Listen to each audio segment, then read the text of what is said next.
Welcome to Espresso JAMs, short, concentrated, delicious conversations about business, life, and more. And now, here's your host, Joe Matz.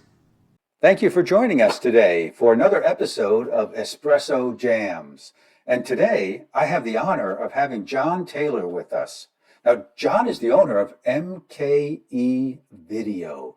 And today, we're going to talk about vodcasting, not podcasting, but VOD with a V, vodcasting. Hey, Jon, good to see you. How are you doing today? Pretty good, Joe. How are you doing today? Doing great, man. I'm glad to have you on the show. I'm glad to be here. This sounds like a lot of fun. Where do you hail from today? We are in beautiful Midwest in Milwaukee, Wisconsin, right on the lake. Oh, very nice. Very nice. And Absolutely. when you told me we were going to talk about vodcasting, I misunderstood it because I don't know what it is. Could you shed some light on that, That's please? Perfect timing. Vodcasting is podcasting and video, and it allows you to be more creative, develop an interesting new experience to engage and excite your audience, and you can be interactive.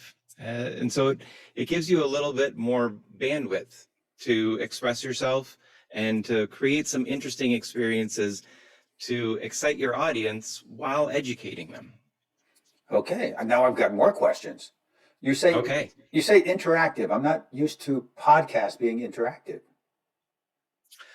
Well, when we do vodcasts, we usually do them live on a Zoom platform. So there's an audience, a live studio audience. And this could be in a live situation, like a hybrid event where there's human beings in the same room that I am, a live studio audience. Think of Ellen or Oprah. They've been doing it for years. And then also having a Zoom audience where people can interact.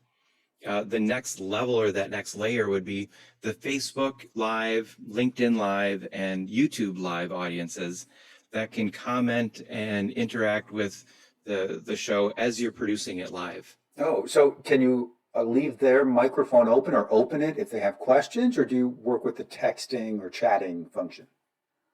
We can do both, and we have some really interesting technology on our end. We do kind of complicated vodcasts, and we have some interesting technology that we can queue up all the comments from any social media feed, Facebook, LinkedIn, Instagram, Twitter, and then we can see which ones that we want to see, and we can put them onto the screen and have them be a part of the conversation. So if you and I were talking and somebody was on Twitter and they said, hey, Joe, I love your shirt. Then you could say, well, I was just at Brooks Brothers and I got this shirt last week. And then we could make that into a conversation. Yeah, okay. And now, how do you publish this? Do you publish the video and also as in audio?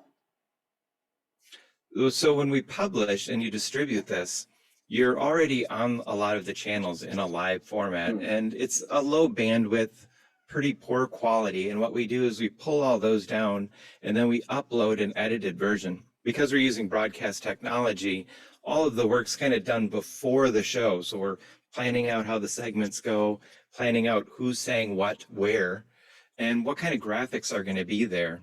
Then when we upload it or when we produce the show live, it all looks just like that. But then we provide an higher resolution copy in place of those lives.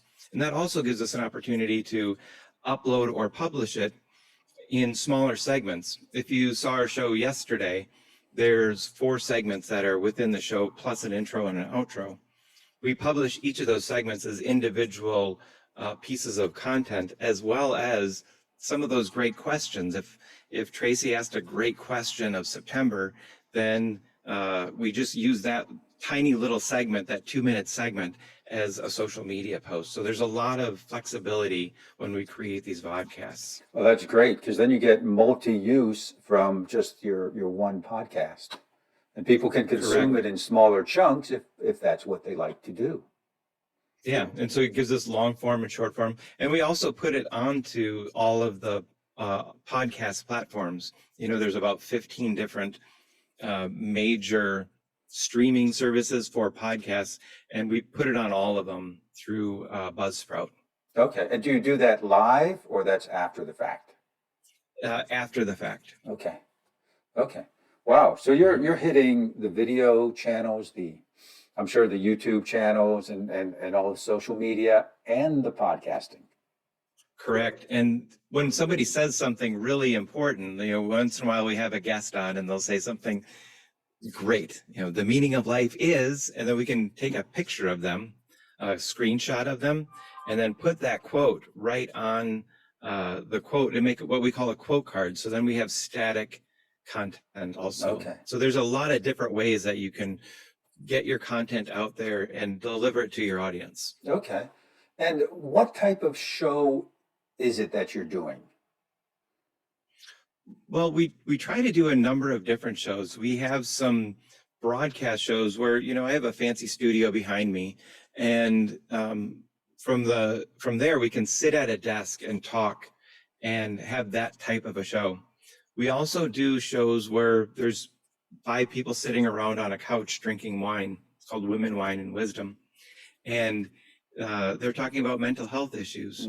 And there's on-location lifestyle shows where we're talking about real estate or properties, home living, and we're actually in a home and we're moving around and interacting with the house, and they're called lifestyle shows, and they're really a lot of fun. So it sounds like there's a great variety of shows that you do. Absolutely.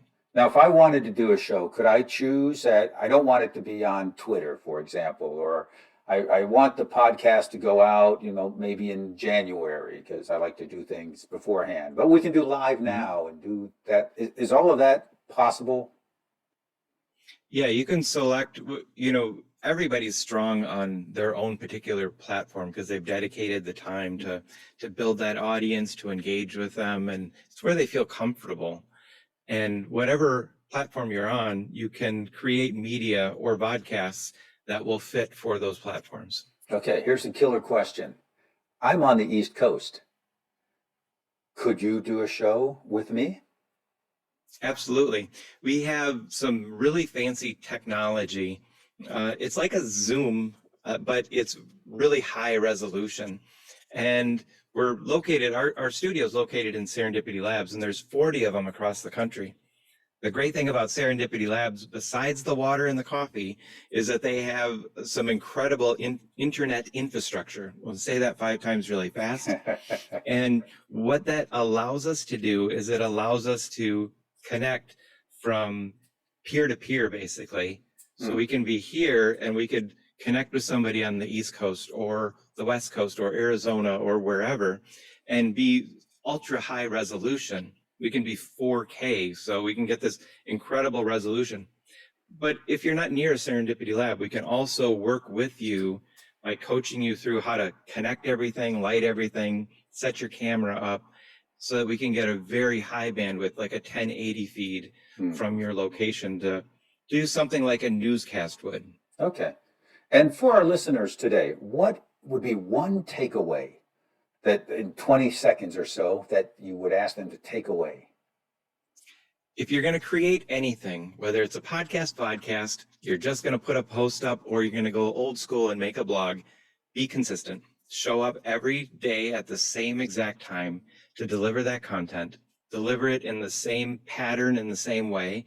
And if you're going to modify it, that's okay, because maybe nobody's reading it at 7 in the morning and you got to go to 8, but just be consistent, deliver, and make something today. Take action today and be consistent. So okay. I gave you 2 because I like to overachieve. That's good. That's good. And how would someone get in touch with you if they want to know more about your services? Well, if you go to MKE Video, MKE stands for the city code for the airport for Milwaukee, mkevideo.com. And we have some different courses on vodcasting. We're going to be doing some masterminds through December and some different programs where you can get involved in vodcasting, learn about it, because there's a whole big world of how to leverage your audience, how to hustle, the consistency aspect, and how to present things in your best self. Excellent. Excellent, Jon. It has been a pleasure to have you in the show. Joe, it's been a lot of fun. I really appreciate you having me on. Thank you, my friend. Take care. Take care.